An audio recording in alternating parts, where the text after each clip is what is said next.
The very first thing we had to do was to move the baptismal font.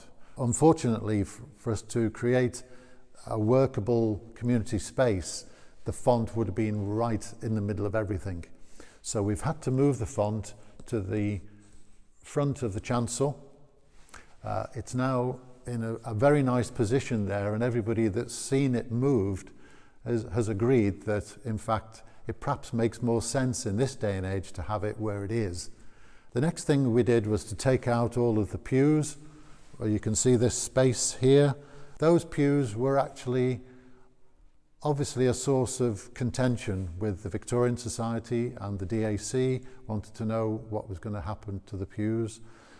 If you look this way, you'll see that the pews have actually been used to make the facing on the partition that now forms the kitchen, a storeroom and an easy access toilet.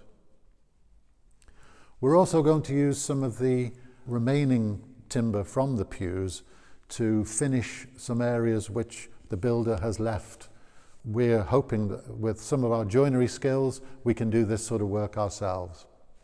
One thing that we did do was to move the screen that you can see here. That used to be a curtained off area where we had a small kitchen and a chaotic store behind the curtains. So that now is breaking the church into two parts: the religious end that we know very well, and this area which we hope will be used by the community. We've certainly had an awful lot of community support for the church. Our congregation is small, but the support we get financially and in other ways from the community is actually quite heartening.